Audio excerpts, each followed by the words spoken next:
जय हिंद दोस्तों, इग्नो वाला फौजी यूट्यूब चैनल में आपका स्वागत है। आज हम बात करेंगे बीपीएससी 132 भारतीय सरकार और राजनीति सब्जेक्ट के दिसंबर 2025 के सोल्ड क्वेश्चन पेपर के बारे में। इस क्वेश्चन पेपर में हम जितने भी क्वेश्चन दिए गए हैं सभी के सॉल्यूशन को एक एक करके देखेंगे। जैसे कि इस क्वेश्चन पेपर में बताया गया है कि ये हमारा 100 मार्क्स का क्वेश्चन पेपर होगा। 3 घंटे का आपको टाइम मिलेगा। आपको 10 क्वेश्चन मिलेंगे टोटल। इनमें से आपको 5 प्रश्नों के उत्तर देने हैं। एक क्वेश्चन का आपको 400 शब्दों में उत्तर देना है। प्रत्येक भाग से कम 2 प्रश्न लेने हैं और एक प्रश्न 20 मार्क्स का होगा। तो एक क्वेश्चन 20 मार्क्स का है, तो इसमें 2 भाग हैं, भाग 1 और भाग 2। एक भाग से आपको 2 क्वेश्चन लेना है, दूसरे से 3 लेना है। अगर आप पहले से 3 लेते हो तो दूसरे भाग से आपको 2 क्वेश्चन देने हैं। टोटल आपको 5 क्वेश्चन के आंसर देने हैं। जो आपको बेस्ट लगे उसका आप आंसर दीजिएगा। तो पहले में 5 है भाग में और दूसरे भाग में भी आपके 5 क्वेश्चन हैं। तो एक भाग से आपको क्या है 2 लेने हैं, एक भाग से 3 लेना है। तो इसके हिसाब से हम सारे क्वेश्चन को 1 बाय 1 देखेंगे। अगर आपके एग्जाम में कोई बता है तो उसे आसानी से आप अटैम्प्ट कर सकेंगे। अगर आप चैनल पर नए हैं तो इग्नो वाला फौजी यूट्यूब चैनल को सब्सक्राइब कर लें। अगर आपको कोई भी स्टडी मटेरियल चाहिए तो स्क्रीन पर दिए गए व्हाट्सएप नंबर पर मैसेज करके आप इन्हें प्राप्त कर सकते हैं। डिस्क्रिप्शन बॉक्स में दिए गए टेलीग्राम चैनल के लिंक को ज्वाइन कर लें ताकि आपको लेटेस्ट इन्फॉर्मेशन और स्टडी मटेरियल मिलता रहे। अब बात करते हैं इसके पहले क्वेश्चन की। पहला क्वेश्चन क्या बताता है, भारतीय राजनीति के अध्ययन के प्रति उत्तरदायी मार्क्सवादी दृष्टिकोण की बदलती प्रकृति की संक्षेप में व्याख्या कीजिए। तो ये इसका पहला क्वेश्चन है। इससे पहले हम क्या है बीपीएससी 132 के भारतीय सरकार और राजनीति का गेस्ट पेपर आपको करवा चुके हैं। इसमें ये आपकी 1 शॉर्ट वीडियो थी। इसमें आपके जितने बुक के सारे इंपॉर्टेंट क्वेश्चन थे वो इसमें कवर करा दिए हैं। अगर आप ये वीडियो और हम इसके क्या है 4 PYQ करवाएंगे, प्रीवियस ईयर के सोल्ड क्वेश्चन पेपर, अगर ये कर लेते हैं तो आपके 90+ मार्क्स इजीली आपको मिल जाएंगे। इसलिए इस वीडियो को अंत तक देखिए और 1 शॉट वीडियो को भी जाकर आप चेक कर सकते हैं जिसमें कंप्लीट सॉल्यूशन इसका करवाया गया है। तो इसका पहला क्वेश्चन क्या बोलता है हमें, तो भारतीय राजनीति के अध्ययन में उदारवादी और मार्क्सवादी दृष्टिकोण की बदलती प्रकृति के बारे में पूछा गया है। प्रारंभ में इन दोनों दृष्टिकोण का स्वरूप क्या था, समय के साथ इनमें क्या परिवर्तन आया और वर्तमान समय जो आज के समय में ये भारतीय राजनीति को किस प्रकार समझते हैं, इस क्वेश्चन में हमें देखना है। तो इस क्वेश्चन में हम क्या पढ़ेंगे, उदारवादी समकालीन उदारवादी दृष्टिकोण ये देखेंगे, फिर मार्क्सवादी और नव मार्क्सवादी दृष्टिकोण, फिर दोनों दृष्टिकोण है उनकी समानताएं और भिन्नताओं को देखेंगे, फिर हमारा इस क्वेश्चन का निष्कर्ष देंगे। तो सबसे पहले देखते हैं इस क्वेश्चन का परिचय। भारतीय राजनीति के अध्ययन को उदारवादी और मार्क्सवादी दृष्टिकोण द्वारा महत्वपूर्ण रूप से आकार दिया गया है। समय के साथ दोनों दृष्टिकोण अनुभवजन्य वास्तविकताओं जैसे कि जाति की राजनीति, क्षेत्रीयता, आर्थिक सुधार और वैश्वीकरण के जवाब में विकसित हुए हैं। इन दृष्टिकोणों की बदलती प्रकृति जो कि कठोर सैद्धांतिक मॉडलों से अधिक संदर्भ संवेदनशील है, अतः विषय विश्लेषणों की ओर बदलाव को दर्शाती है। तो अब इसके दृष्टिकोणों को देखते हैं, उदारवादी और मार्क्सवादी। तो सबसे पहले है इसमें उदारवादी दृष्टिकोण। इसका प्रारंभिक चरण कैसा था। उदारवादी दृष्टिकोण ने शुरू में सैद्धांतिकता, संस्थानों और लोकतंत्र के मूल्य पर ध्यान केंद्रित किया है। इसमें क्या क्या इंक्लूड किया गया है, संविधान, कानून के शासन, चुनावों, नागरिक स्वतंत्रता पर जोर दिया गया है। फिर संसद, न्यायपालिका, कार्यपालिका जैसे औपचारिक संस्थानों का अध्ययन किया गया है। यह धारणा है कि भारत का लोकतंत्र पश्चिमी उदारवादी तर्ज पर काम करेगा। तो उदारवादी दृष्टिकोण ने शुरू में क्या किया, संवैधानिक संस्थानों और लोकतांत्रिक मूल्य पर ध्यान केंद्रित किया, जो कि ये मुद्दे इनमें दिखाए गए हैं। विद्वानों ने क्या किया, भारतीय राजनीति का विश्लेषण राजनीतिक विकास, आधुनिकीकरण और राष्ट्र निर्माण के संदर्भ में किया था। तो इसके प्रमुख तत्व क्या थे, उदारवादी दृष्टिकोण की बात करें तो संविधान और कानून के शासन पर बल देना, संसद, न्यायपालिका और कार्यपालिका जैसी संस्थाओं का अध्ययन करना, लोकतांत्रिक मूल्यों और नागरिक स्वतंत्रताओं का समर्थन करना, राजनीतिक विकास और राष्ट्र निर्माण पर अध्ययन करना। ये हमारे उदारवादी दृष्टिकोण के प्रारंभिक चरण थे। अब देखते हैं इसमें क्या उदारवादी दृष्टिकोण में क्या क्या बदलाव हमें देखने को मिले। तो समय के साथ उदारवादी विद्वानों ने केवल संस्थागत फोकस की सीमाओं को स्वीकार किया, बल्कि क्या किया उन्होंने, जो समय के साथ उन्होंने राजनीतिक व्यवहार और मतदान की प्रक्रियाओं पर अध्ययन किया। तो उन्होंने क्या किया, जो राजनीतिक व्यवहार है, मतदान है, भागीदारी है, उन पर अध्ययन शुरू कर दिया। फिर जो भी जाति, धर्म, भाषा है, क्षेत्रीयता जैसे इन विचारों को महत्व दे दिया। फिर जो गुटबाजी, संरक्षणवाद और अनौपचारिक राजनीतिक प्रक्रियाओं में उन्होंने विश्लेषण किया। तो ये उन्होंने क्या किया, काम किया। जो समय के साथ विद्वानों ने महसूस किया कि ये जो संस्था है इनके अध्ययन से भारतीय राजनीति को पूरी तरह समझा नहीं जा सकता, इसलिए उन्होंने इन पॉइंट पर भी विचार किया। जो रजनी कोठारी है, इन जैसे विद्वानों ने कांग्रेस प्रणाली के माध्यम से सामाजिक संरचनाओं, ये जो प्रणाली है इनके माध्यम से क्या किया, सामाजिक संरचनाओं की भूमिका को स्पष्ट किया है। फिर थर्ड इसका है समकालीन उदारवादी परिप्रेक्ष्य। ये क्या होता है, तो वर्तमान उदारवादी दृष्टिकोण अधिक क्या था, व्यापक और व्यवहारिक बन चुका था। तो इसके अंतर्गत क्या क्या आता था, हमारा शासन, सार्वजनिक नीति और नागरिक समाज पर ध्यान था। पहचान की राजनीति प्रतिनिधित्व का अध्ययन था। अधिकार आधारित ढांचे थे, मानवाधिकार, अल्पसंख्यक अधिकार पर जोर था। इस प्रकार क्या है, उदारवादी दृष्टिकोण अधिक अनुभवजन्य, समावेशी और संदर्भ संचालित हो गया था। तो इस प्रकार आधुनिक उदारवादी दृष्टिकोण था वो बहुत ही ज़्यादा समावेशी और अनुभवजन्य बन गया था। फिर बात करते हैं इसमें मार्क्सवादी दृष्टिकोण के प्रारंभिक चरण के बारे में।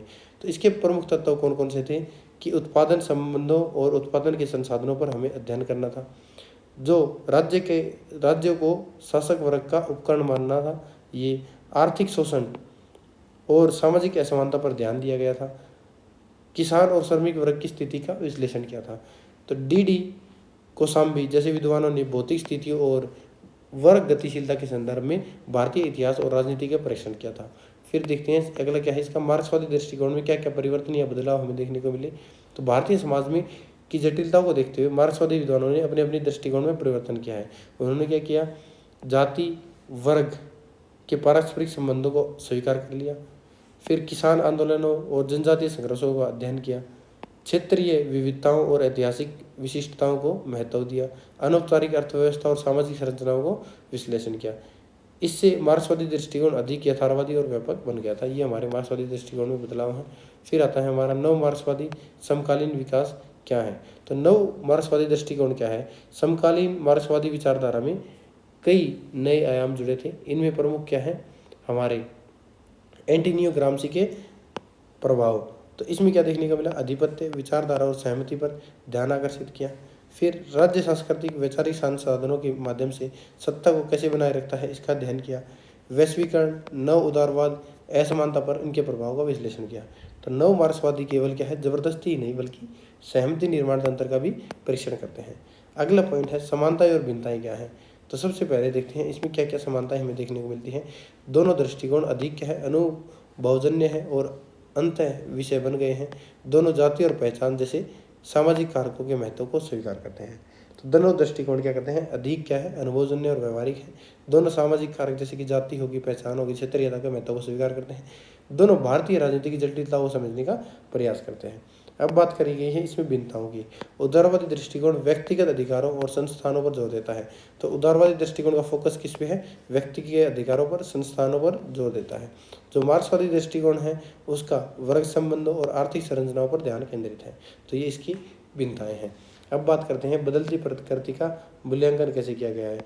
दोनों दृष्टिकोणों का विकास हमें क्या दर्शाता है कि सैद्धांतिक कठोरता से अनुभवजन्य लचीलेपन की ओर गतिशीलता को दिखाता है।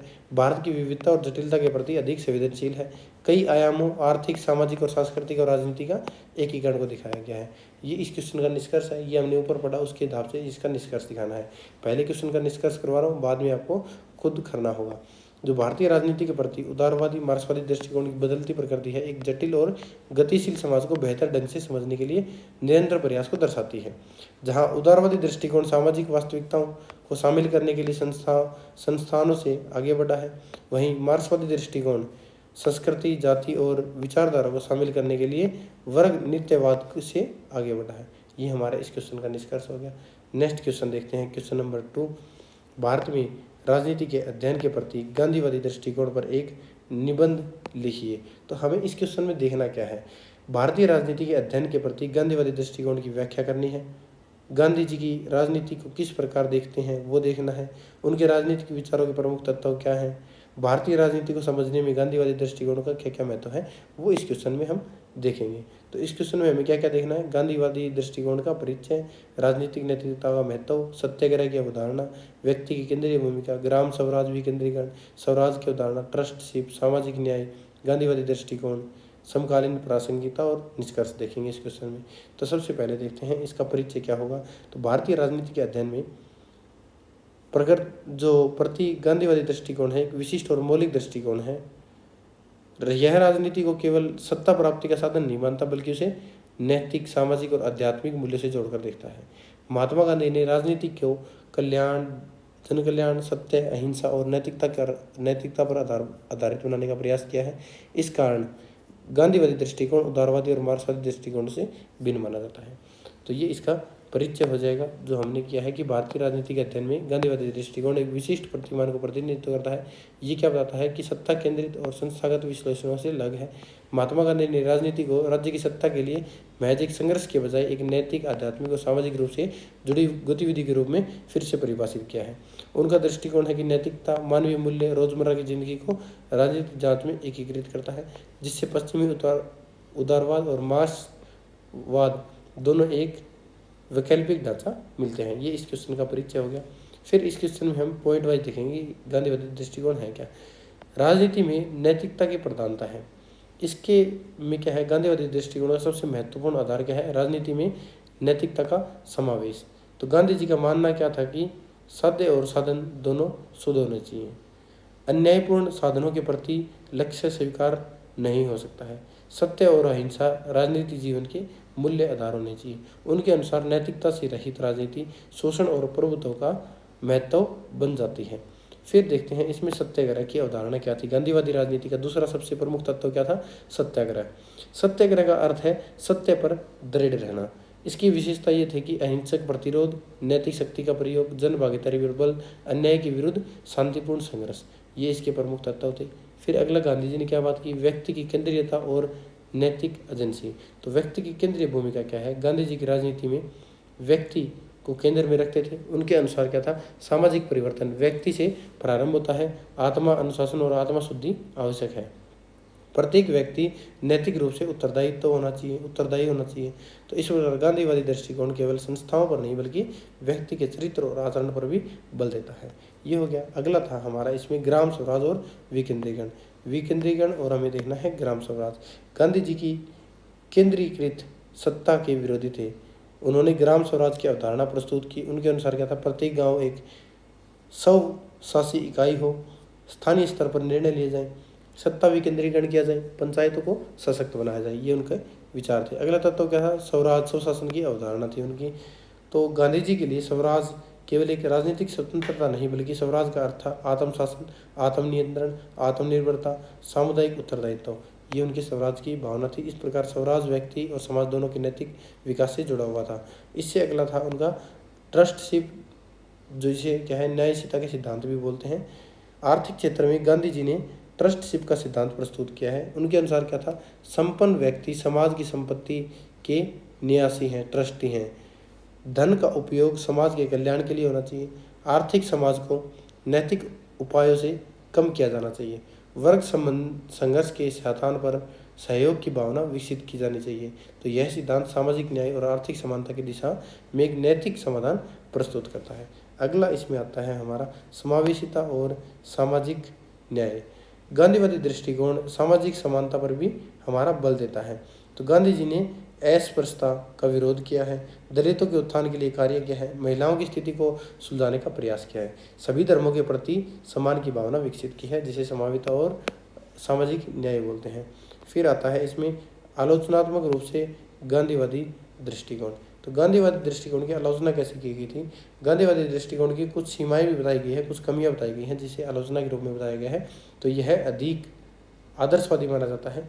ट्रस्टशिप का सिद्धांत व्यापारिक रूप से कठिन माना जाता है। आधुनिक औद्योगिक अर्थव्यवस्था में ग्राम समाज की अवधारणा को लागू करना चुनौतीपूर्ण है। कुछ विद्वानों के अनुसार अत्यधिक दमनकारी शासन के विरुद्ध अहिंसा हमेशा प्रभावी नहीं हो सकती। फिर इसमें आता है गांधीवादी दृष्टिकोण स्थायी प्रासंगिकता रखता है। ये क्या होता है, इसे बोलते हैं समकालीन प्रासंगिकता। इन आलोचनाओं के बावजूद गांधीवादी दृष्टिकोण आज भी अत्यंत प्रासंगिक है। अहिंसक आंदोलन को दिशा प्रदान करना है, नैतिक शासन की अवधारणा को मजबूत करना है, पर्यावरण संरक्षण और सतत विकास का समर्थन करना है, लोकतंत्र और जन भागीदारी को बढ़ावा देना है। ये गांधीवादी दृष्टिकोण की स्थायी प्रासंगिकता है। तो ये इस क्वेश्चन का निष्कर्ष हुआ, जो इस क्वेश्चन में हमने पढ़ा है उसके हिसाब से आपको इसका निष्कर्ष निकालना है। नेक्स्ट क्वेश्चन है क्वेश्चन नंबर 3। भारत में संविधान के विकास की संक्षेप में व्याख्या कीजिए। इस क्वेश्चन का आंसर क्या होगा? सबसे पहले देखना है कि प्रश्न में पूछा गया है। तो आपसे पूछा गया है भारतीय संविधान के विकास की व्याख्या करने को। इसमें भारत का संविधान एक दिन में नहीं बना, बल्कि विभिन्न ब्रिटिश कानूनों, संवैधानिक सुधारों, राष्ट्रीय आंदोलनों और संविधान सभा की प्रक्रिया से होकर विकसित हुआ है। आपको इस पूरे विकास क्रम को क्रमबद्ध रूप में बताना है, एक एक स्टेप करके बताना है कि कैसे करना है। तो इसमें हम क्या क्या देखेंगे? संविधान का विकास का परिचय, रेगुलेटिंग एक्ट जिसे पिट्स इंडिया एक्ट बोलते हैं, चार्टर अधिनियम का योगदान, भारत सरकार अधिनियम 1858, भारत सरकार का अधिनियम 1919, 1935 का भारत सरकार अधिनियम, राष्ट्रीय आंदोलन का संवैधानिक मांगे हैं उनको देखेंगे, संविधान सभा और संविधान निर्माण देखेंगे, भारतीय संविधान की प्रमुख विशेषताएं देखेंगे। तो इन सारी चीज़ों को देखकर फिर इसका आंसर दिया जाएगा। तो सबसे पहले देखते हैं इस क्वेश्चन का परिचय क्या होगा। भारत का संविधान 1950 में अचानक उभर कर नहीं आया है।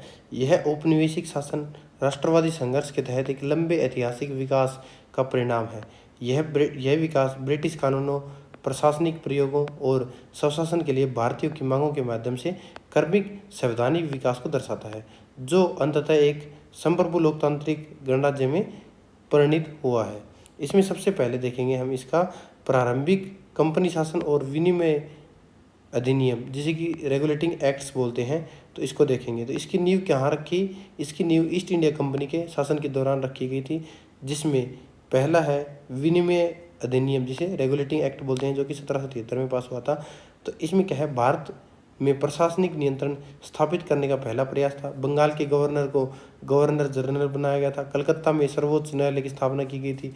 ब्रिटिश संसद का कंपनी प्रशासन पर नियंत्रण बढ़ गया था, तो इसे बोलते हैं रेगुलेटिंग एक्ट। फिर आया पिट्स एक्ट इंडिया 1784। कंपनी और ब्रिटिश सरकार के बीच में द्वैध नियंत्रण व्यवस्था स्थापित हुई। भारत के प्रशासन में ब्रिटिश सरकार की भूमिका बढ़ गई थी। इन अधिनियमों ने प्रशासनिक और संवैधानिक विकास की आधारशिला को रखा। तो ये हमारे क्या थे? प्रारंभिक अधिनियम, जिन्होंने संवैधानिक विकास की आधारशिला को रखा। फिर आता है इसमें चार्टर अधिनियम, जो कि 1793 से 1853 के बीच में रहता है। कुछ इसे 1813 भी मानते हैं, तो इसको 1813 ही माना जाएगा, क्योंकि ये चार्टर अधिनियम के साथ ही स्टार्ट हुआ था। तो चार्टर अधिनियम की एक श्रृंखला ने शासन को सुधारा, जिसमें चार्टर अधिनियम 1813 आता है। ईस्ट इंडिया कंपनी का व्यापारिक एकाधिकार समाप्त किया गया था। ईसाई मिशनरियों को भारत में कार्य करने की अनुमति दी गई थी। फिर इसमें क्या गया? चार्टर अधिनियम 1833, भारत के गवर्नर जनरल का पद स्थापित किया गया। विधायी शक्तियों का केंद्रीकरण किया गया। प्रशासन की एकता को बढ़ावा मिला। फिर है चार्टर अधिनियम 1853। तो इसमें क्या किया गया? सिविल सेवाओं में खुली प्रतियोगिता की शुरुआत की गई। विधायिका और कार्यपालिकाओं के कार्यों को अलग अलग किया गया। इन अधिनियमों ने प्रशासनिक आधुनिकीकरण, केंद्रीकरण को मजबूत किया था। फिर आता है क्राउन शासन और भारतीय परिषद अधिनियम, जिसे कि इंडियन काउंसिल एक्ट्स बोलते हैं। तो 1857 के विद्रोह के बाद भारत में प्रशासन में महत्वपूर्ण परिवर्तन आए। तो इसमें सबसे पहला परिवर्तन क्या था? भारत सरकार अधिनियम 1858। इसमें ईस्ट इंडिया कंपनी का शासन समाप्त कर दिया गया था। शासन सीधे ब्रिटिश क्राउन के अधीन आ गया था। भारत सचिव का पद बनाया गया था, जिसे secretary of state of India बोलते हैं। इसमें फिर दूसरा क्या है? भारतीय परिषद अधिनियम 1861। विधायी परिषदों में भारतीयों को सीमित प्रतिनिधित्व दिया गया था। फिर है भारतीय परिषद 1892। परिषदों का विस्तार किया गया। अप्रत्यक्ष चुनाव की व्यवस्था प्रारंभ हो गई थी। फिर आता है भारतीय परिषद अधिनियम 1909, जिसे मार्लियामेंटो सुधार भी बोलते हैं। ये मुसलमानों के लिए प्रत्येक निर्वाचन क्षेत्र की व्यवस्था थी। इन सुधारों ने भारत की राजनीति की भागीदारी को धीरे धीरे आगे बढ़ाया था। फिर आता है भारत सरकार अधिनियम 1919। इसे मॉन्टेन्यू चेम्सफोर्ड सुधार भी कहा जाता है। इसके मुख्य प्रावधान क्या थे? कि इसमें द्वैध शासन, जिसे डायरकी बोलते हैं, की शुरुआत की गई थी। मताधिकार का विस्तार किया गया था। विधायी परिषदों की शक्तियाँ दी गई थी। भारतीयों की भागीदारी बढ़ाई गई थी। हालांकि वास्तविक सत्ता अभी भी ब्रिटिश सरकार के पास में थी। फिर पांचवा हमारा इसमें क्या था? भारत सरकार अधिनियम 1935। यह ब्रिटिश काल का सबसे व्यापक संवैधानिक अधिनियम था। इसके प्रमुख प्रावधान थे कि संघीय शासन व्यवस्था का प्रस्ताव था, जिसे संघीय ढांचा बोलते हैं। प्रांतीय स्वायत्तता की स्थापना की गई थी। फिर प्रांतों में द्वैध शासन समाप्त किया गया था। फिर संघीय न्यायालय की स्थापना की गई थी, जिसे फेडरल कोर्ट की स्थापना भी बोलते हैं। वर्तमान संविधान की कई विशेषताएं हैं। संघवाद, प्रशासनिक संरचना की जड़ें इसी अधिनियम से मिली है। फिर राष्ट्रीय आंदोलन और संवैधानिक मांगे हमें देखने को मिली। भारतीय स्वतंत्रता आंदोलन ने संविधान निर्माण की दिशा में महत्वपूर्ण योगदान दिया, जिसमें नेहरू रिपोर्ट 1928, इसमें क्या किया गया, डोमिनियन स्टेटस की मांग की गई, मौलिक अधिकारों का प्रस्ताव रखा गया। फिर अगस्त प्रस्ताव 1940, इसमें भारतीयों को संवैधानिक का विकास का आश्वासन दिया गया। फिर इसमें कैबिनेट मिशन योजना 1946 देखने को मिली, इसमें संविधान सभा के गठन की सिफारिश की गई थी। इन प्रयासों ने भारतीयों की स्वशासन की मांगों को मजबूत किया है। फिर आता है संविधान सभा और संविधान का निर्माण। संविधान सभा का गठन 1946 में हुआ था। डॉक्टर भीमराव अंबेडकर की अध्यक्षता, प्रारूप समिति के अध्यक्ष कौन थे, डॉक्टर भीमराव अंबेडकर को बनाया गया था। फिर इसमें क्या है, बहसों के मौलिक अधिकारों, जो संविधान सभा में क्या है, जो संघवाद है, लोकतंत्र है, धर्मनिरपेक्षता है और मौलिक अधिकारों की विस्तृत रूप से चर्चा हुई थी। फिर 26 नवंबर 1949 को संविधान को अंगीकृत किया गया था। 26 जनवरी 1950 को क्या है, अंगीकृत किया गया था। 26 जनवरी 1950 को इसे लागू किया गया था, 1949 में इसे अंगीकृत किया गया था। ये दो डेट ध्यान रखना, 26 जनवरी 1949, 26 जनवरी 1950। फिर आता है अगला, भारतीय संविधान की मुख्य विशेषताएं क्या हैं, मेन पॉइंट है, थोड़ा ध्यान से देखिएगा। भारतीय संविधान में विविध प्रभावों को शामिल किया गया है। तो इसकी विशेषताएं क्या है, संप्रभु, समाजवादी, धर्मनिरपेक्ष और लोकतांत्रिक गणराज्य। मौलिक अधिकार और नीति निर्देशक सिद्धांत आते हैं। संसदीय प्रणाली आती है, जिसमें ब्रिटिश मॉडल आते हैं। एकात्मक विशेषताओं के साथ साथ संघीय ढांचा भी आता है। स्वतंत्र न्यायपालिका में देखने को मिलती है। सार्वभौमिक वयस्क मताधिकार इसमें आता है। ये संघीय जैसे व्यवस्था होगी, ये सारी चीज़ें इसमें इंक्लूड की जाती है, जो इसकी विशेषताएं हैं। फिर इसका निष्कर्ष है, जो कि आपको क्वेश्चन के आंसर के हिसाब से करना है कि आपने इस क्वेश्चन के आंसर में क्या क्या देखा, क्या नहीं देखा। फिर नेक्स्ट क्वेश्चन हमारा क्वेश्चन नंबर 4, मौलिक अधिकारों के महत्व पर एक टिप्पणी लिखिए।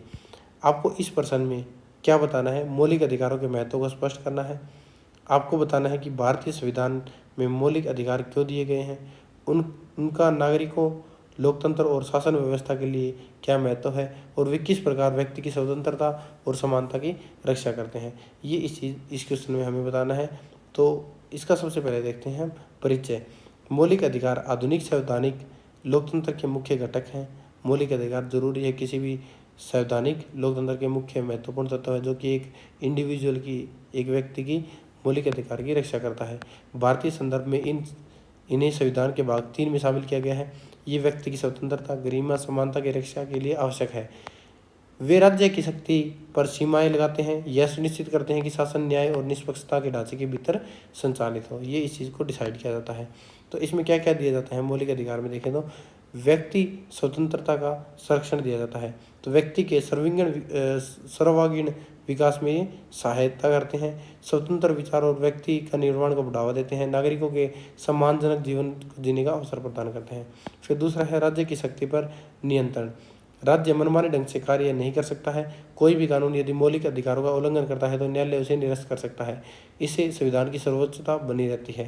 थर्ड आता है समानता को बढ़ावा देना। जाति, धर्म, लिंग, भाषा या जन्म स्थान के आधार पर भेदभाव का निषेध है। सामाजिक न्याय को बढ़ावा दिया जाता है।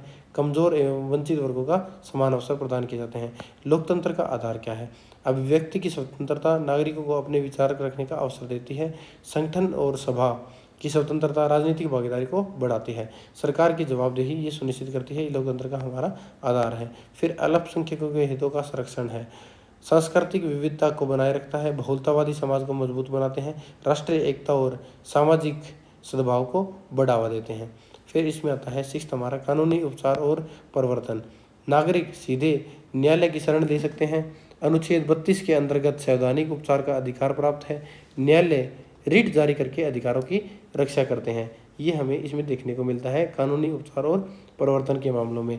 नेक्स्ट हमारा आता है इसमें सामाजिक परिवर्तन। तो सामाजिक परिवर्तन में अस्पृश्यता और भेदभाव जैसी कुरीतियों का विरोध किया जाता है। फिर सामाजिक समानता और मानव गरिमा को बढ़ावा देते हैं। समय के साथ न्यायपालिका इन अधिकारों का विस्तार कर शिक्षा, गोपनीयता और स्वच्छ पर्यावरण जैसे अधिकारों को शामिल किया है। तो ये हमारा सामाजिक परिवर्तन का हमारा साधन है। ये सामाजिक परिवर्तन हमें देखने को मिलते हैं लोकतंत्र के अंदर। मानव अधिकारों के लिए आधार। तो मानवाधिकारों का आधार क्या है? स्वतंत्रता, समानता और गरिमा की रक्षा करते हैं। भारतीय संविधान को अंतर्राष्ट्रीय मानवाधिकार सिद्धांतों से जोड़ते हैं। मानव कल्याण और न्यायपूर्ण समाज की स्थापना करने में सहायक है। तो ये मानव अधिकारों के लिए आधार है। ये इस क्वेश्चन का निष्कर्ष हो जाएगा। तो इसमें हमने क्या क्या देखा इस क्वेश्चन में कि जो मौलिक अधिकार है उसके महत्व पर हमें टिप्पणी लिखनी थी। इसके लिए हमने क्या किया, इसका परिचय दिया, फिर व्यक्तिगत स्वतंत्रता का संरक्षण देखा, राज्य की शक्ति पर नियंत्रण देखा, समानता को बढ़ावा दिया, लोकतंत्र का आधार डिसाइड किया, अल्पसंख्यकों के हितों का संरक्षण किया, कानूनी उपचार और प्रवर्तन किया, सामाजिक परिवर्तन का प्रावधान का साधन देखा, मानवाधिकारों का आधार देखा और इसके जो मूल्यांकन है वो हमने देखे और लास्ट में इस क्वेश्चन का निष्कर्ष देखा। तो ये इस क्वेश्चन का आंसर था जो हमने एक एक करके पॉइंट वाइज इसको समझा है। नेक्स्ट क्वेश्चन हमारा है क्वेश्चन नंबर 5। निम्नलिखित पर हमें 200 शब्दों में टिप्पणी लिखनी है। इसके दो पार्ट है, दोनों लिखने हैं। एक को हमें 200 वर्ड में लिखना है, दूसरे को भी 200 वर्ड में लिखना है। एक क्वेश्चन आपका 10 मार्क्स का है और ये दूसरा भी आपका 10 मार्क्स का है, दोनों आपके 20 मार्क्स के हो जाएंगे। पहला क्वेश्चन क्या पूछता है आपसे, भारत के नागरिक के कर्तव्य क्या है? तो भारत के नागरिकों के कर्तव्य के बारे में हमें संक्षिप्त टिप्पणी लिखने के लिए बोला गया है और आपको बताना है कि नागरिकों के कर्तव्य क्या है, उनका महत्व क्या है और वे राष्ट्र निर्माण और लोकतंत्र को मजबूत बनाने में कैसे योगदान देते हैं। तो उत्तर में क्या देखना है हमें, कर्तव्यों का परिचय, मौलिक कर्तव्यों का संवैधानिक आधार, प्रमुख कर्तव्य क्या है, कर्तव्यों का महत्व क्या है। तो इसमें सबसे पहले इसका देखते हैं परिचय क्या होगा। तो भारत नागरिकों के कर्तव्य एक जिम्मेदार लोकतांत्रिक व्यवस्था के मानक का मूल आधार का निर्माण करते हैं, जहां अधिकार व्यक्तिगत संस्थाओं स्वतंत्रताओं को सुरक्षित करते हैं। तो ये जो अधिकार है वो व्यक्तिगत स्वतंत्रता को सुरक्षित करते हैं, वहीं कर्तव्य उस सामूहिक ढांचे को बनाए रखते हैं जिसके भीतर उन अधिकारों का सार्थक रूप से प्रयोग किया जा सकता है और एक ढांचे को भी बनाए रखते हैं ताकि उस जो हमारे रूल रेगुलेशन है, जो हमारे इंडिविजुअलिटी, जो हमें इंडिपेंडेंस दी गई है, उनको बखूबी निभाया जा सके। भारत में इन कर्तव्यों को संविधान के अनुच्छेद 51A के तहत मौलिक कर्तव्य के रूप में संहिताबद्ध किया गया है। तो इनको सुरक्षित करने के लिए मौलिक कर्तव्य को 51वें अनुच्छेद में इसे संविधान के अंतर्गत संहिताबद्ध किया गया है, जिन्हें 42वें संविधान संशोधन 1976 द्वारा शामिल किया गया था और बाद में 86वें संशोधन 2002 द्वारा विस्तारित किया गया था। मौलिक कर्तव्य संवैधानिक नैतिकता, नागरिक जिम्मेदारी और राष्ट्रीय प्रतिबद्धता के संश्लेषण को दर्शाते हैं। जो मौलिक कर्तव्य है वो किसे दिखाता है, संविधान की नैतिकता को, नागरिक जिम्मेदारी को, राष्ट्रीय प्रतिबद्धता को, संश्लेषण को दिखाता है। वे गैर न्याय नियोजित अदालतों द्वारा प्रवर्तनीय नहीं है, इसे कोई बदल नहीं सकता है। इसमें क्या क्या है एक एक करके हम इसको देखते हैं। सबसे पहले इसमें आता है संविधान का पालन करना और उसके आदर्शों और संसाधनों का सम्मान करना इसमें शामिल है। फिर दूसरा इसमें क्या आता है, स्वतंत्रता संग्राम के महान आदर्शों को संजोना है और उनका पालन करना है। फिर भारत की संप्रभुता, एकता, अखंडता को बनाए रखना और उसकी रक्षा करना है। फिर नेक्स्ट हमारे क्या आता है, देश की रक्षा करना है और आह्वान किए जाने पर राष्ट्रीय सेवा हम प्रदान कर सकते हैं, राष्ट्र के लिए, राष्ट्र की एकता और अखंडता के लिए काम कर सकते हैं। सद्भाव और सम्मान भाईचारे की भावना को बढ़ावा देता है। महिलाओं की गरिमाओं के लिए एक अपमानजनक प्रथाओं का त्याग करना है। तो महिलाओं की गरिमा है उसके लिए अपमानजनक प्रथाएं हैं उनका हमें त्याग करना है। इसमें क्या है, लैंगिक असमानता पर जोर देता है, दहेज, हिंसा और शोषण जैसी कुरीतियां हैं उनको छोड़ना है। देश की समृद्ध और विरासत को महत्व देना है, उनका संरक्षण करना हमें महत्व है। तो नागरिकों से भारत की सांस्कृतिक, ऐतिहासिक और कलात्मक विरासत की रक्षा करना है, उससे अपेक्षा की जाती है। प्राकृतिक पर्यावरण की रक्षा करना, उसमें सुधार करना है। जो वन है, जो वन्य जीव है और प्राकृतिक संसाधन है उसको संरक्षण करना है और पर्यावरण की जिम्मेदारी एक प्रमुख नागरिक का दायित्व है। नेक्स्ट पॉइंट क्या है, वैज्ञानिक दृष्टिकोण क्या है, मानवता और ज्ञानार्जन की भावना का विकास करना है। तो यह कर्तव्य है कि तर्कसंगत सोच को बढ़ावा देना है, अंधविश्वास को खारिज करना है जो आधुनिक लोकतांत्रिक मूल्य के अनुरूप है। सार्वजनिक संपत्ति की रक्षा करना और हिंसा से दूरी रखना है। तो सार्वजनिक संपत्ति है उसकी रक्षा करना है और कोई भी हिंसा है उससे दूरी बनाना है। सभी क्षेत्रों में उत्कृष्टता की ओर आगे बढ़ने का प्रयास करना है। माता पिता अभिभावकों का कर्तव्य है कि वे शिक्षा प्रदान करें 6 और 14 वर्ष के बाद। इसमें बाद में जोड़ा गया है, यह कर्तव्य जिम्मेदार नागरिकता की नींव के रूप में शिक्षा के महत्व को दर्शाता है। तो इसमें कुछ आलोचनात्मक परिप्रेक्ष्य भी हैं जिसको आप पढ़ सकते हैं कि मौलिक कर्तव्य नैतिक रूप से महत्वपूर्ण है लेकिन उनकी गैर परिवर्तनीय प्रकृति उनके व्यवहारिक प्रभाव को भी सीमित करते हैं। नागरिकों के बीच में जागरूकता असमान बनी हुई है, उनके पास क्या जागरूकता ही नहीं है। आलोचकों का तर्क है कि राज्य द्वारा असंतोष को दबाव दबाने के लिए कभी कभी कर्तव्यों के चुनिंदा रूप से सहारा लिया जा सकता है। हालांकि जब सही ढंग से समझा जाता है तो वे मौलिक अधिकारों को पूरक होते हैं और क्या है, संतुलित नागरिकता को बढ़ावा देते हैं। ये इस क्वेश्चन का निष्कर्ष हो जाएगा, जो कि हमने इसमें एक एक करके पॉइंट वाइज इसको समझा है। तो अपने भारत के नागरिकों के कर्तव्य हैं, उनके बारे में संक्षिप्त में जानकारी प्राप्त की। तो भारत के नागरिकों के क्या क्या कर्तव्य हैं उनको देखना है। उसका क्या है, संविधान का पालन करना और उनके आदर्शों और संसाधनों का सम्मान करना, स्वतंत्रता संग्राम के महान आदर्शों को संजोना, उनका पालन करना, भारत की संपूर्णता, एकता, अखंडता को बनाए रखना, देश की रक्षा करना, उनके आह्वान किए जाने पर राष्ट्रीय सेवा प्रदान करना, सद्भाव और सम्मान के भाईचारा की भावना को बढ़ावा देना, महिलाओं की गरिमाओं के लिए अपमानजनक प्रथाओं का त्याग करना, देश की समृद्ध विरासत को महत्व देना और संरक्षण करना।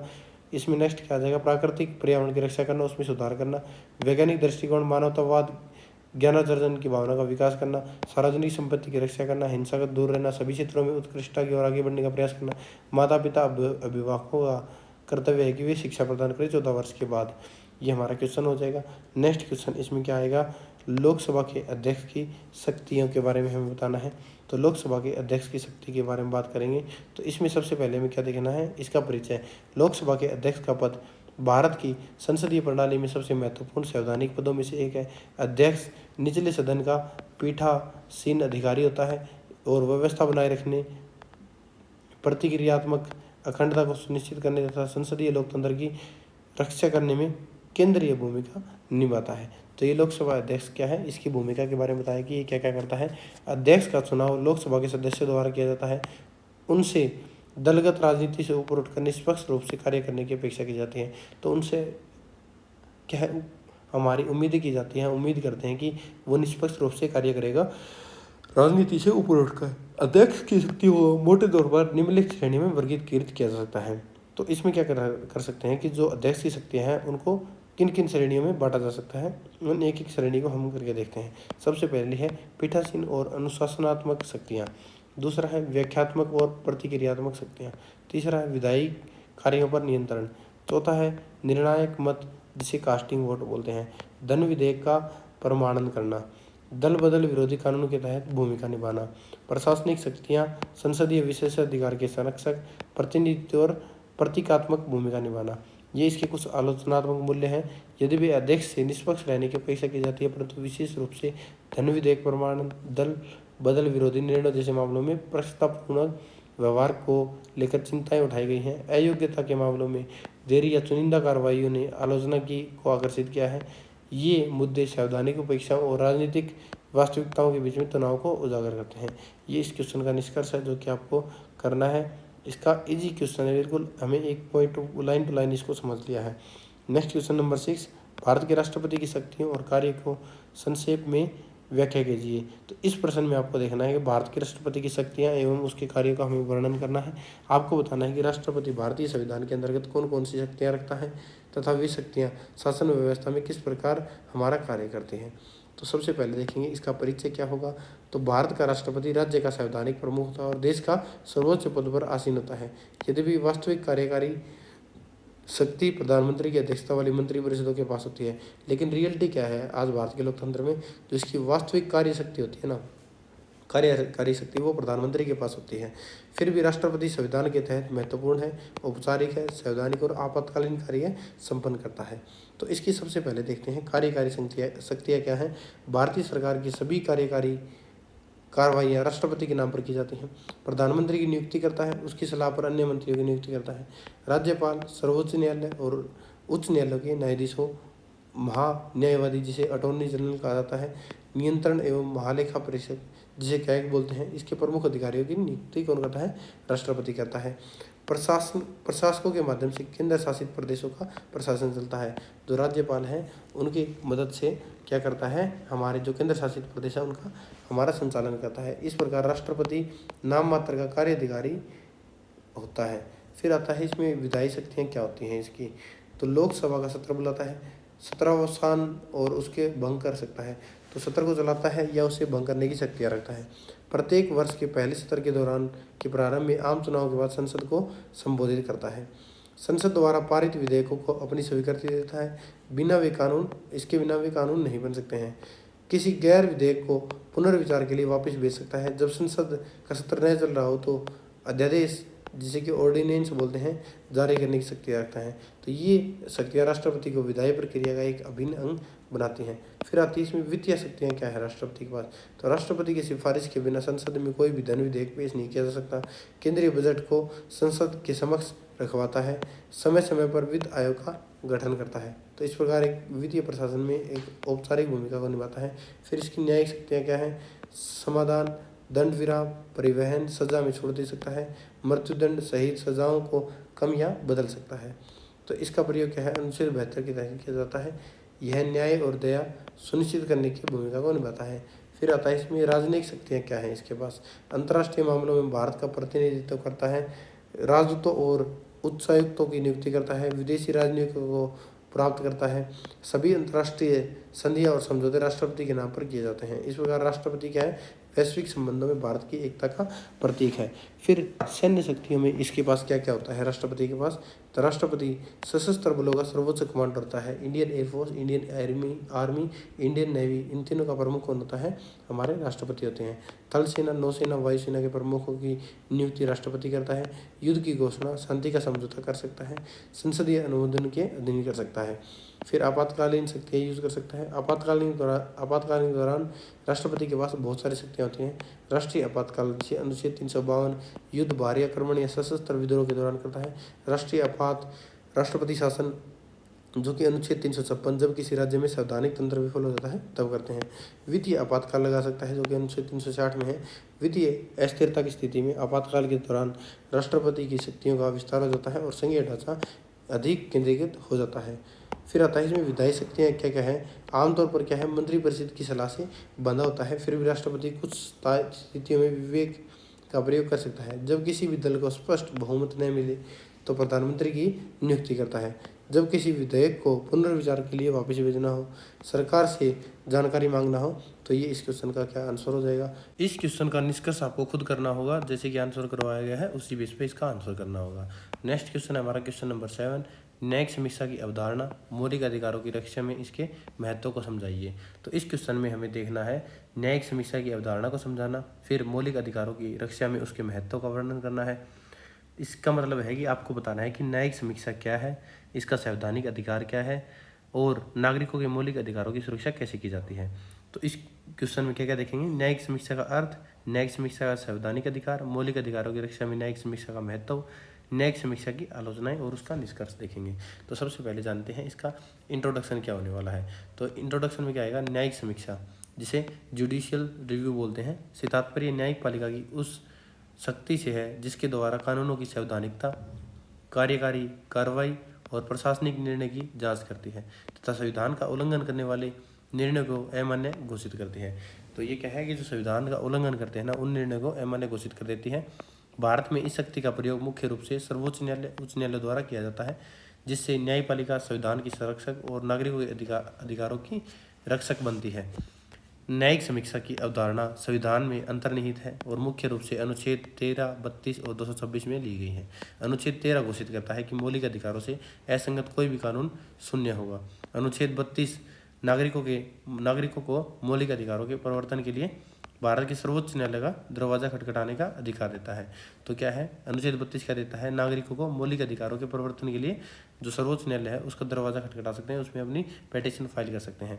जबकि अनुच्छेद 226 उच्च न्यायालयों को समान शक्तियाँ देता है। अनुच्छेद 226 क्या करता है, उच्च न्यायालयों को सेम शक्तियाँ देता है। इन प्रावधानों के माध्यम से न्यायिक समीक्षा यह सुनिश्चित करती है। तो ये जो जितने प्रावधान है इसके माध्यम से न्यायिक समीक्षा है वो सुनिश्चित करती है कि विधायी और कार्यकारी अधिकारी संवैधानिक सीमाओं के भीतर रहकर कार्य करें।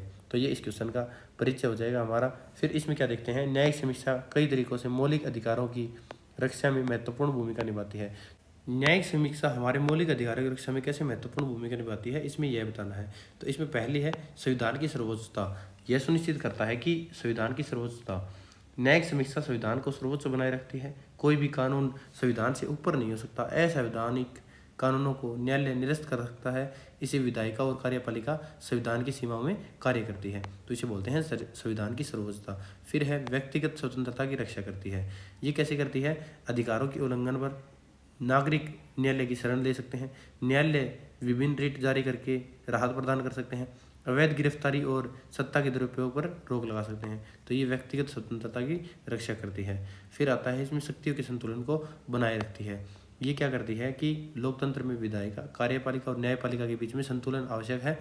न्यायिक समीक्षा अन्य अंगों की मनमानी पर नियंत्रण रखती है। सत्ता के केंद्रीकरण को रोकती है। नियंत्रण एवं संतुलन की व्यवस्था को मजबूत करती है, जिससे शक्तियों का संतुलन बनाए रहता है। फिर मौलिक अधिकारों की व्याख्या और विस्तार में मदद करती है।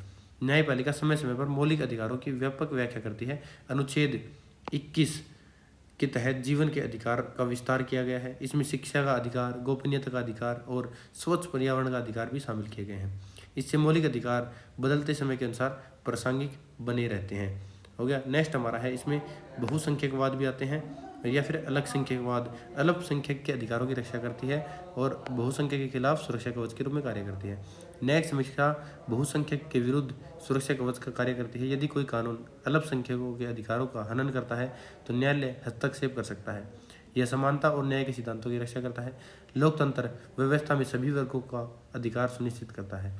फिर आगे क्या आता है, इसमें न्यायिक अति सक्रियता, जिसे जुडिशियल ओवररीच बोलते हैं। ये क्या करता है कि न्यायिक समीक्षा अत्यंत महत्वपूर्ण है, फिर भी इसकी कुछ आलोचनाएं की जाती हैं। इसमें क्या क्या आता है, न्यायिक सक्रियता बोल सकते हैं या अति सक्रियता बोल सकते हैं, या न्यायिक अतिक्रमण की भी स्थिति उत्पन्न हो सकती है। कुछ विद्वानों का मत है कि गैर निर्वाचित न्यायाधीशों को निर्वाचित प्रतिनिधियों द्वारा कानून को निरस्त करने का अधिकार सीमित होना चाहिए। कभी कभी न्यायपालिका पर अन्य अंगों के कार्य क्षेत्र में हस्तक्षेप करने का भी आरोप लगाया जाता है। और जो हमें क्या है, जो लोकतंत्र और संविधान की रक्षा के लिए न्यायिक समीक्षा आवश्यक मानी जाती है। तो ये हमने देखा कि कैसे ये आवश्यक है हमारे, कैसे ये हमारे मौलिक अधिकारों की रक्षा करती है। फिर भी लोकतंत्र और संविधान की रक्षा के लिए न्यायिक समीक्षा आवश्यक है। न्यायिक समीक्षा केवल क्या है, कानूनों की जांच का साधन नहीं है, बल्कि यह नागरिक स्वतंत्रता, संवैधानिक शासन और लोकतंत्र मूल्यों की रक्षा का प्रभावी माध्यम है। इसके कारण मौलिक अधिकार व्यवहारिक रूप से सुरक्षित रहते हैं। ये हमारे इस क्वेश्चन का आंसर हो जाएगा। निष्कर्ष है, या आप इसके आधार पर निष्कर्ष निकाल सकते हैं कि इस क्वेश्चन के बेस पे क्या निष्कर्ष होगा, या इसको भी डिटो सेम लिख सकते हैं। नेक्स्ट क्वेश्चन है हमारा क्वेश्चन नंबर 8। भारत में जाति वर्ग के मुद्दे पर चल रहे वाद विवाद की प्रकृति का आलोचनात्मक परीक्षण कीजिए। तो इस प्रश्न में आपसे पूछा गया है कि जाति और वर्ग के संबंध में भारत में चल रही बहस की प्रकृति को समझने और आलोचनात्मक मूल्य करने के लिए कहा गया है। आपको इसमें बताना होगा कि भारतीय समाज को समझने में जाति अधिक महत्वपूर्ण है या वर्ग, तथा विभिन्न विचारधाराएं इस विषय को कैसे देखती हैं। ये इस क्वेश्चन में हमें डिस्कस करना है। इसका परिचय क्या होगा, जाति और वर्ग के बीच का संबंध भारतीय सामाजिक राजनीतिक सिद्धांत में सबसे अधिक विवादित विषय में से एक रहा है, जहाँ जाति अनुष्ठानिक शुद्धता और सामाजिक स्त्रीकरण में निहित एक वंशानुगत स्थिति आधारित पदानुक्रम को संदर्भित करती है। वहीं वर्ग स्वामित्व, व्यवसाय, उत्पादन के संबंधों पर आधारित एक आर्थिक श्रेणी है। यह बहस इस बात के इर्द गिर्द घूमती है कि भारतीय समाज मुख्य रूप से जाति द्वारा संचालित है, वर्ग द्वारा, और दोनों एक जटिल अंत प्रक्रिया द्वारा है। तो ये इस क्वेश्चन का क्या हो जाएगा, हमारा परिचय हो जाएगा, जिसमें हम क्या देखते हैं कि कौन क्या महत्वपूर्ण है, कैसे नहीं है। तो भारतीय समाज को समझने के लिए जाति और वर्ग दो महत्वपूर्ण अवधारणाएं हैं। जाति जन्म पर आधारित होती है, जो कि सामाजिक व्यवस्था है, जबकि वर्ग क्या होता है, आर्थिक स्थिति, संपत्ति और उत्पादन संबंधों पर आधारित होती है। फिर इसमें देखते हैं आगे इसके पॉइंट्स क्या होंगे, कैसे ये है। जाति केंद्रित दृष्टिकोण क्या रहा है, तो इस दृष्टिकोण के प्रमुख प्रवर्तक कौन रहे हैं, भीमराव अंबेडकर जी रहे हैं। तो भीमराव अंबेडकर जैसे विचारकों ने भारतीय समाज में जाति की प्रधानता पर जोर दिया है, जाति केंद्रित दृष्टिकोण दिखाया है। इसके मुख्य तर्क क्या है, जाति एक कठोर जन्म आधारित व्यवस्था है जो व्यवसाय, स्थिति और सामाजिक संबंधों को निर्धारित करती है। यह श्रेणीबद्ध असमानता, सामाजिक बहिष्कार को उत्पन्न करती है। तो ये क्या करती है, सामाजिक असमानता और बहिष्कार को जन्म देती है। केवल आर्थिक गतिशीलता जाति पदानुक्रम को नष्ट नहीं कर सकती है। तो केवल जो आर्थिक गतिशीलता है वो जाति को नष्ट नहीं कर सकती है। अंबेडकर ने तर्क दिया है कि जाति केवल श्रम का विभाजन नहीं है, बल्कि श्रमिकों का विभाजन है। तो जाति क्या है, श्रम का नहीं, श्रमिकों का विभाजन है। इसे मौलिक रूप से दमनकारी बनाता है। इसका मूल्यांकन की बात करें तो यह दृष्टिकोण असमानता को गहरी सांस्कृतिक और सामाजिक जड़ों पर प्रकाश डालता है, लेकिन आलोचकों का तर्क है कि यह आर्थिक कारकों को कम महत्व देता है। फिर दूसरा दृष्टिकोण क्या है इसका, वर्ग केंद्रीकृत दृष्टिकोण, जिसे मार्क्सवादी दृष्टिकोण भी बोलते हैं। तो मार्क्सवादी विचारक समाज को मुख्य दो वर्गों के आधार पर समझते हैं। तो इसके मुख्य तर्क क्या क्या होंगे, पहला है आर्थिक संबंध और संसाधनों का स्वामित्व सामाजिक संरचना को निर्धारित करता है। दूसरा क्या है, जाति को अधिसंरचना के हिस्से के रूप में देखा जा सकता है, जो आर्थिक आधार द्वारा आकार लेती है। वर्ग संघर्ष सामाजिक परिवर्तन का प्राथमिक चालक है। तो ये इसका क्या हो जाएगा, हमारा वर्ग केंद्रित मार्क्सवादी दृष्टिकोण, जिसमें क्या है, आर्थिक संसाधनों का स्वामित्व सामाजिक संरचना को निर्धारित करता है। जाति आर्थिक आधार पर निर्मित अधिरचना का हिस्सा है। वर्ग संघर्ष होता है वो सामाजिक परिवर्तन का मुख्य साधन है। पूंजीवादी विकास जातिगत विभाजनों को कमजोर कर देता है। फिर आता है थर्ड हमारा इसमें अतः क्रियावादी दृष्टिकोण, जिसे जाति वर्ग संबंध भी बोलते हैं। इस दृष्टिकोण में क्या है, जो समकालीन विद्वान है ना, उनका मानना था कि जाति और वर्ग एक दूसरे से गहराई से जुड़े हुए हैं। वो कैसे जुड़े हुए हैं, इनको देखते हैं कि जो जाति है वो शिक्षा, रोजगार और संसाधनों तक पहुंच को प्रभावित करती है। तो क्या है, जो जाति होती है वो संसाधनों को, शिक्षा और नौकरी है उनको पहुंचने में प्रभावित करती है, सभी लोगों तक समान नहीं पहुंच पाती है। फिर आर्थिक गतिशीलता जाति स्थिति को बदल सकती है लेकिन पूरी तरह समाप्त नहीं कर सकती है। जो उच्च जातियां हैं वो भूमि पूंजी को नियंत्रित करती है और जो जाति वर्ग सत्ता से जोड़ती है। फिर इसमें क्या है, M.N. श्रीनिवासन जैसे विचारकों ने इसमें ओवरलैप को समझने के लिए एक प्रभुत्वशाली जाति जैसे कि डोमिनेट कास्ट जैसे उदाहरणों को पेश किया है। फिर आता है इसमें दलित और सबाल्टर्न दृष्टिकोण हमारा क्या है। इसमें दलित और सबाल्टर्न दृष्टिकोण जातिगत उत्पीड़न की स्वायत्तता पर बल देते हैं। फिर इसमें मुख्य तर्क क्या है इसके, कि आर्थिक रूप से उन्नत समूहों के बीच में जाति आधारित भेदभाव बना रहता है। सामाजिक अपमान बहिष्कार को विशुद्ध रूप से वर्ग के संदर्भ में नहीं समझाया जा सकता। गरिमा, पहचान और सामाजिक न्याय पर यह ध्यान केंद्रित होता है। तो ये हो गया, यह दृष्टिकोण तर्क देता है कि जाति को स्वतंत्र रूप से सीधे संबोधित किया जाना चाहिए। फिर पांचवा हमारा आता है जाति और वर्ग की बदलती प्रकृति के बारे में, कि आधुनिक भारत में सामाजिक आर्थिक परिवर्तनों ने जाति और वर्ग दोनों को प्रभावित किया है। इसमें कैसे प्रभावित किया है, पहला देखेंगे तो शहरीकरण और औद्योगिकरण के नए वर्गों का उदय हुआ है। फिर शिक्षा और आरक्षण ने वंचित समूहों की सामाजिक गतिशीलता को बढ़ाया है। जो एक दलित मध्यम वर्ग का क्या है, उदय हो गया है। फिर भी विवाह, जाति और सामाजिक संबंधों में जाति का प्रभाव अभी भी बना हुआ है। तो ये अगर विवाह वगैरह देखोगे तो ये क्या है, अपनी सेम कास्ट में, आज भी इंडिया में सेम कास्ट में शादी होते हैं। जो राजनीति है, जो सामाजिक संबंध है, उसमें जाति का प्रभाव अभी भी बहुत ज़्यादा बना हुआ है। लेकिन ये कम नहीं होगा, मुश्किल है, क्योंकि आज के दिन जो हालात बने हुए हैं, देश को धर्म के नाम पर, जाति के नाम पर बांटना अगर इतना ज़्यादा हो गया है, इसको राजनीति का ऐसा मुद्दा बना दिया गया है कि ये कम नहीं हो सकता।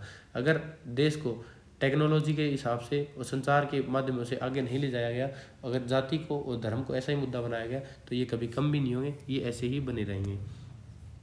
राजनीतिक आयाम, तो राजनीतिक आयाम क्या है, भारतीय राजनीति में जाति और वर्ग दोनों महत्वपूर्ण भूमिका निभाते हैं। कैसे निभाते हैं, जाति आधारित राजनीति है वो लामबंदी और पहचान की राजनीति है।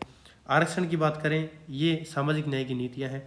किसान और श्रमिक हैं, जो हमारा श्रमिक संघ है वो क्या है, आंदोलन जैसे वर्ग आधारित संघर्ष रहते हैं। तो ये क्या है, वर्ग आधारित आंदोलनों जैसे कि श्रमिक और किसान आंदोलन है, ये रहते हैं। फिर क्या है, जो कई राजनीतिक दल है वो जाति और वर्ग के हितों का संयोजन करते हैं। ये हमें देखते हैं कि राजनीतिक प्रक्रियाएं क्या है, जाति और वर्ग के हितों को जोड़ती हैं। फिर इसके आलोचनात्मक मूल्यांकन को देखेंगे कि क्या है, जाति और वर्ग के संबंध में चल रही बहस के कुछ महत्वपूर्ण निष्कर्ष हमारे सामने देखने को मिलते हैं। क्या है कि न तो केवल जाति और न ही केवल वर्ग पूरी तरह भारतीय समाज की व्याख्या कर सकते हैं। जाति की सांस्कृतिक और सामाजिक स्वायत्तता है, जबकि वर्ग आर्थिक संबंधों की व्याख्या करता है। दोनों परतदार असमानताएं पैदा करने के लिए परस्पर क्रिया करते हैं। किसी एक पर अत्यधिक जोर देने से आंशिक असमझ पैदा हो जाती है, आंशिक समझ पैदा होती है, जिससे कम समझ में आता है। तो एक व्यापक विश्लेषण के लिए दोनों आयामों को एकीकृत करने की आवश्यकता है। ये इस क्वेश्चन का निष्कर्ष होगा। जैसे कि हमने आंसर दिया है, उसी बेस पर आपको क्या करना होगा, इसी का निष्कर्ष निकालना होगा। जैसे मैंने दे रखा है वैसे भी आप लिख सकते हैं या अपने हिसाब से इसका निष्कर्ष डिसाइड कर सकते हैं। नेक्स्ट क्वेश्चन है हमारा 9, भारत में महिला आंदोलनों की प्रकृति में संक्षेप में व्याख्या कीजिए। तो भारत में जो महिला आंदोलन हुए ना, उनकी प्रकृति कैसी है उसकी हमें व्याख्या करनी है। इस क्वेश्चन में हमें केवल महिला आंदोलनों का इतिहास नहीं लिखना है, बल्कि इसमें यह भी बताना है कि समय के साथ उनकी प्रकृति कैसे बदली है, उनके प्रमुख चरण कौन कौन से रहे हैं, उनकी विशेषताएं क्या है, तथा वे किन चुनौतियों का सामना उन्होंने किया है। तो इस क्वेश्चन का सबसे पहले देखेंगे हम, परिचय क्या होगा। भारत में महिला आंदोलन समय के साथ विकसित हुए हैं, जो सामाजिक संरचना, राजनीतिक संदर्भ और आर्थिक स्थितियों में बदलाव को दर्शाते हैं। तो जो महिला के आंदोलन हुए समय के साथ क्या है, विकसित हुए हैं, वो क्या दिखाते हैं, सामाजिक संरचना को, राजनीतिक संदर्भ को और आर्थिक स्थितियों के बदलाव को दिखाते हैं। उनकी प्रकृति विविध है, गतिशील है, बहुआयामी है, जो सामाजिक सुधार, कानूनी अधिकार और आर्थिक न्याय और लैंगिक समानता जैसे मुद्दों को एक विस्तृत दायरे के अंदर संबोधित करती है। तो इसमें क्या क्या देखेंगे हम, जो सुधारवादी प्रकृति है 19वीं शताब्दी का हमारा चरण है, तो इनको हम किन चरणों के माध्यम से देख सकते हैं। पहला है सुधारवादी प्रकृति के हिसाब से, तो भारत में महिला आंदोलन का प्रारंभिक चरण काफ़ी हद तक सुधारवादी प्रकृति का रहा है। तो सुधार कैसे हुआ, भारत में महिला आंदोलन का प्रारंभ सामाजिक सुधार आंदोलन से हुआ है। इसकी मुख्य विशेषता ये है कि ध्यान महिलाओं की सामाजिक स्थिति में सुधार लाने पर था। आंदोलन मुख्य रूप से पुरुष सुधारकों में नेतृत्व था। शिक्षा और कानूनी सुधारों पर जोर था। सती प्रथा, बाल विवाह, पर्दा प्रथा जैसी कुरीतियों का विरोध किया गया था। विधवा पुनर्विवाह को बढ़ावा दिया गया था। महिला शिक्षा पर बल दिया गया था। आंदोलनों का नेतृत्व मुख्यतः पुरुष समाज सुधारकों द्वारा किया गया था। तो इसमें क्या है, जो आंदोलन मुख्य रूप से कहाँ हुआ था, पुरुष सुधारकों द्वारा इसके नेतृत्व में था, तो जिसे सुधारवादी प्रकृति 19वीं शताब्दी का चरण बोलते हैं। फिर दूसरा चरण आता है इसमें राष्ट्रवादी चरण। देर से 19वीं प्रारंभिक और 20वीं शताब्दी में बात की जा रही है। तो इस स्वतंत्रता आंदोलन के दौरान महिला आंदोलन राष्ट्रवाद से जुड़ गया था। इसकी विशेषता ये थी कि महिलाओं की राजनीतिक भागीदारी में वृद्धि हुई थी। सत्याग्रह, बहिष्कार और आंदोलनों में सक्रिय भागीदार रही थी। सामाजिक सुधार ने राजनीतिक सशक्तिकरण को क्या है बदलाव और देखा गया था।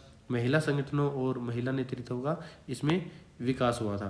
तो इस चरण में जो मोहनदास करमचंद गांधी ने महिलाओं को सार्वजनिक जीवन में भाग लेने के लिए प्रेरित किया था। थर्ड है इसका स्वतंत्रता के बाद का चरण, जो कि 1950 का दशक है, 1970 तक का दशक माना गया है। स्वतंत्रता के बाद महिला आंदोलनों का ध्यान संवैधानिक अधिकारों और कानूनी सुधारों पर केंद्रीकृत हुआ था। इसकी विशेषता ये है कि स्वतंत्रता के बाद चरण में है ना, इसमें विवाह, उत्तराधिकार और रोजगार संबंधी कानूनों में सुधार है। महिलाओं की कानूनी समानता पर बल देना है। राज्य प्रेरित विकास कार्यक्रमों के माध्यम से महिला का कल्याण करना है। अगर आंदोलन अपेक्षाकृत शांत और संस्थागत स्वरूप का है तो ये बारे में स्वतंत्रता आंदोलन का चरण रहा, जिसमें ये इसकी मुख्य विशेषताएं थी। अब बात करते हैं स्वायत्त आंदोलन, जो कि 1970 से 1990 का दशक का माना गया है।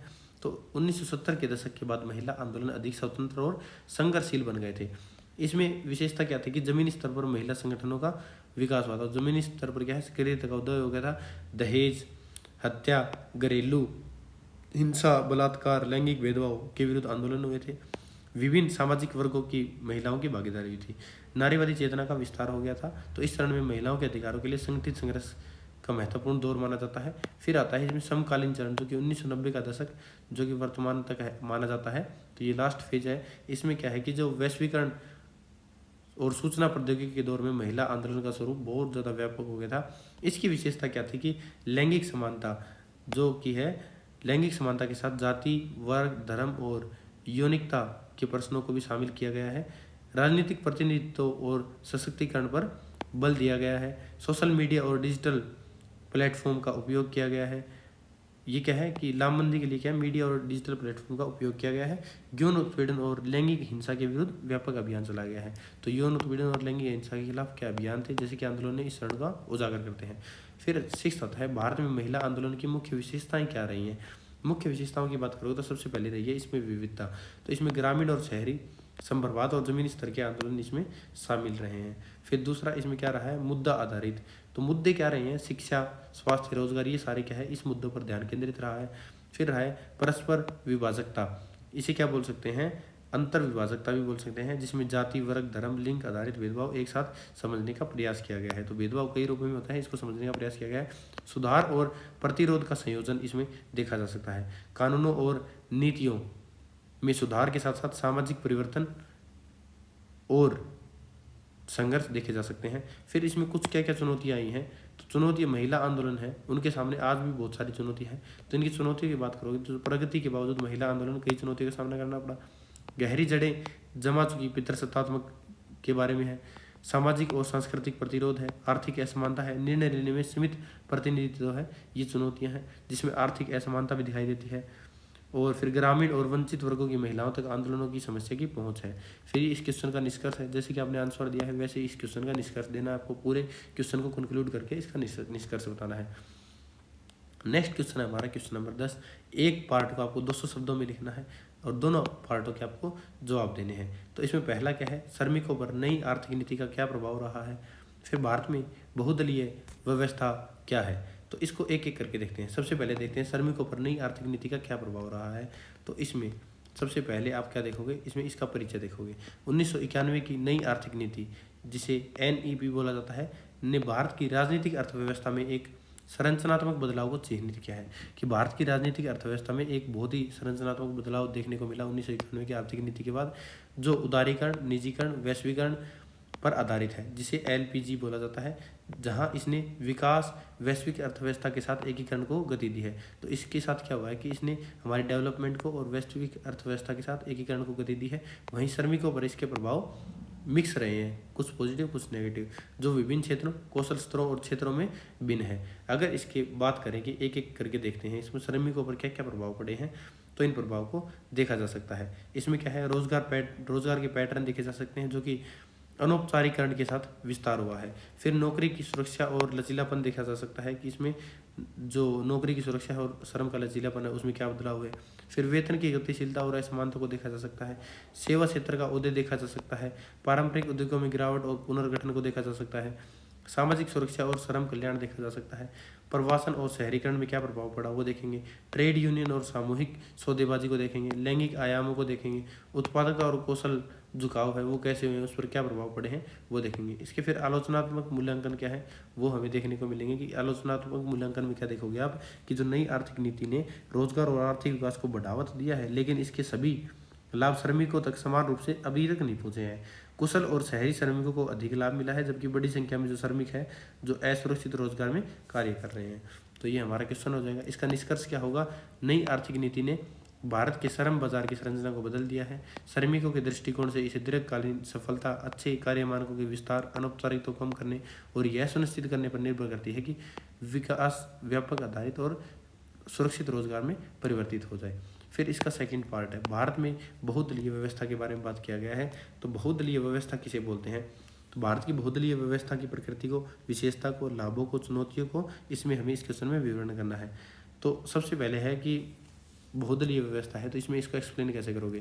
तो भारत एक बहुदलीय व्यवस्था के तहत काम करता है, जो इसके प्रतिनिधि लोकतंत्र की एक परिभाषित विशेषता है। कई राजनीतिक दल हैं जैसे कि राष्ट्रीय, राज्य और क्षेत्रीय सत्ता के लिए प्रतिस्पर्धा करते हैं, विविध हितों का प्रतिनिधित्व करते हैं, इसे मतदाता के लिए राजनीतिक चयन को सुव्यवस्थित करते हैं। तो भारत विश्व का सबसे बड़ा लोकतंत्र है जहाँ पर क्या है, बहुदलीय व्यवस्था विद्यमान है। इस व्यवस्था में अनेक राष्ट्रीय और क्षेत्रीय और राज्य स्तर के राजनीतिक दल चुनाव में भाग लेते हैं। तो बहुदलीय जिसमें बहुत सारे दल हों उसे बहुदलीय बोलते हैं। बहुत सारी हमारी राजनीतिक सत्ता पार्टी में है, जैसे कि इसमें दिखाया गया है कि बहुत सारे झंडे हैं, बहुत सारी पार्टियां हैं। ये हमारे मोदी जी को दिखाया गया है जो देश के प्राइम मिनिस्टर हैं। फिर इसमें क्या है, ईवीएम को दिखाया गया है कि जिसमें हम क्या है चुनाव करवाते हैं, जिसके थ्रू मतदान होता है, तो ये ईवीएम को दिखाया गया है। फिर इसकी अवधारणा देखते हैं कि इसमें क्या क्या है। सबसे इसको देखने से पहले बहुदलीय जो हमारी व्यवस्था है उसकी विशेषताओं को बता देता हूँ। तो विशेषताओं को थोड़ा ध्यान से देखिएगा, एग्जाम में आपको वही लिखनी है। तो अनेक राजनीतिक दलों का अस्तित्व और प्रतिस्पर्धा रहती है। राष्ट्रीय और क्षेत्रीय दोनों प्रकार के दलों की सक्रिय भूमिका रहती है। विभिन्न सामाजिक, भाषाई, धार्मिक, क्षेत्रीय समूहों का प्रतिनिधित्व करते हैं। गठबंधन सरकारों की संभावना रहती है। मतदाताओं को अनेक राजनीतिक विकल्प उपलब्ध होते हैं। तो ये इसकी क्या है, विशेषताएं हैं। अब इसमें क्या है, दलों के प्रकार हैं, इसमें अखिल भारतीय उपस्थिति वाले राष्ट्रीय दल हैं। फिर इसमें चुनावी प्रतिस्पर्धा और विकल्प हमें देखने को मिलते हैं। गठबंधन की राजनीति देखने को मिलती है। विविधता का प्रतिनिधित्व देखने को मिलता है। संघीय गतिशीलता है। निर्वाचन आयोग की भूमिका है। फिर इसके लाभों की बात करेंगे कि इसके लाभ क्या है। तो इसके लाभ बात करोगे तो सामाजिक विभाजनों के पार समावेशी प्रतिनिधित्व करते हैं। किसी एक दल के प्रभुत्व पर अंकुश होता है। प्रतिस्पर्धा के माध्यम से नीति नवाचार होती है। गठबंधनों में वार्ता आधारित शासन होता है। तो इसके लाभ की बात करोगे तो जो विविधता और बहुलतावाद का प्रतिनिधित्व रहता है, लोकतंत्र, भागीदारी और राजनीतिक प्रतिस्पर्धा को बढ़ावा मिलता है। किसी एक दल के प्रभुत्व पर नियंत्रण रहता है। विभिन्न हितों को जो राजनीतिक मंच प्रदान करता है। तो इसकी चुनौतियाँ क्या रहेंगी, इसके सामने क्या क्या चुनौतियाँ हैं, उन चुनौतियों की बात करेंगे। तो इसमें चुनौतियों की बात करें तो जो गठबंधन की बातें हैं, तो गठबंधन सरकारों में अस्थिरता की संभावना रहती है। फिर दूसरा हमारा क्या है, इसमें पहचान आधारित राजनीति के कारण सामाजिक विभाजन की आकांक्षा बनी रहती है। फिर इसमें क्या है, दल बदल और अवसरशाली गठबंधन हमें देखने को मिलते हैं, इसकी राजनीति होती है। फिर सभी दलों में अभियान वित्त और अपराधीकरण की चिंताएं बनी रहती है। जो चुनावी भ्रष्टाचार है और राजनीति के अपराधीकरण की जैसी इसमें चिंताएं देखने को मिलती हैं। फिर ये हमारे विकास में कैसे इफेक्ट डालता है उसके बारे में बात की गई है। आलोचनात्मक मूल्य को हम इसमें देख चुके हैं, ऊपर इसकी क्या क्या आलोचनाएं हैं। फिर इसमें सबसे पहले देखते हैं, इसको एक्सप्लेन करेंगे फुल्ली क्या है। तो इसकी अवधारणा और औचित्य क्या है। एक बहुदलीय व्यवस्था दो या दो से अधिक दलों के चुनाव लड़ने और शासन में भाग लेने की अनुमति देती है। भारत जैसे एक बहुलतावादी समाज में जो भाषाई, धार्मिक, जातीय विविधता से चिन्हित है, यह व्यवस्था हितों के व्यापक प्रतिनिधित्व को सक्षम बनाती है। फिर इसमें बात किया गया है कि दलों के प्रकार कैसे हैं। अखिल भारतीय उपस्थिति वाले राष्ट्रीय दल हैं, तो इसमें विशिष्ट क्षेत्रों और पहचानों पर केंद्रित राज्य और क्षेत्रीय दल होते हैं कि क्या क्षेत्रों की पहचान के आधारित है, और जो केंद्रित है क्या है, राज्य और क्षेत्रीय दल मौजूद होते हैं। विशेष कारणों का प्रतिनिधित्व करने वाले मुद्दे आधारित और वैचारिक दल होते हैं। यह परतदार दलीय संरचना है, भारत की संघीय और सामाजिक जटिलता को दिखाता है। फिर भारत की प्रतिस्पर्धा और विकल्प के बारे में बताता है कि मतदाताओं के पास कई विकल्प होते हैं, बहुत सारी पार्टियां होती हैं, वो अपने हिसाब से, अपने वोटिंग के हिसाब से उसे चुन सकते हैं। फिर क्या है, बहुत जो क्या है, मेजोरिटी के हिसाब से वो सरकार बनाते हैं। अगर सरकार नहीं बन पाती है तो गठबंधन की नीति को अपनाते हैं। गठबंधन की राजनीति कैसी है, इसमें क्या है, जो बहुलता को देखते हुए केंद्र और राज्यों में गठबंधन की सरकारें आम हैं। गठबंधनों के लिए बातचीत, आम सहमति के निर्माण की आवश्यकता होती है, जो चरम स्थितियों को संतुलित कर सकते हैं, लेकिन निर्णय लेने की प्रक्रिया को धीमा कर सकते हैं। इसमें क्या, निर्णय थोड़ा स्लो हो जाता है क्योंकि एक पार्टी दूसरी पार्टी पर दबाव बनाती है, क्योंकि दोनों गठबंधन की सरकार में होती हैं। फिर इसमें विविधता का प्रतिनिधित्व कैसे होता है, तो क्षेत्रीय और पहचान आधारित दल होते हैं ना, वो उपराष्ट्रीय आकांक्षाओं जैसे कि भाषा, जातीय, क्षेत्रीय विकास को आवाज देते हैं। यह सामंजस्य के माध्यम से एकीकरण में योगदान देते हैं, जैसे कि विविध राजनीति के प्रमुख ताकत के रूप में। फिर आता है इसमें संघीय गतिशीलता होती है, जो बहुदलीय व्यवस्था है वो संघवाद को मजबूत करती है।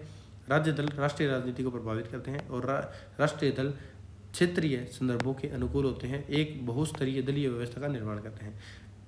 फिर इसमें निर्वाचन आयोग की क्या भूमिका रहती है, तो इसमें स्वतंत्र और निष्पक्ष प्रतिस्पर्धा की देखरेख भारत के निर्वाचन आयोग द्वारा की जाती है, कि उसके द्वारा एक निष्पक्ष चुनाव कराया जाता है, जो दल पंजीकरण, प्रतीकों और अभियान, मानदंडों और चुनावी प्रक्रिया को विनियमित करता है। लेकिन आज के दिन इलेक्शन कमीशन की बात करें तो अभी लेटेस्ट की खबर है 2-4 दिन पहले की, कि 4000 बंगाल के चुनाव की जो ईवीएम थी वो जलकर खाक हो गई है, उस बिल्डिंग में आग लग गई है। उससे पहले यूपी के चुनाव हुए थे, उसमें गुजरात के चुनाव थे, उसमें जो ट्रक भरा गया था ईवीएम का वो पलट गया, सारी की सारी ईवीएम खराब हो गई।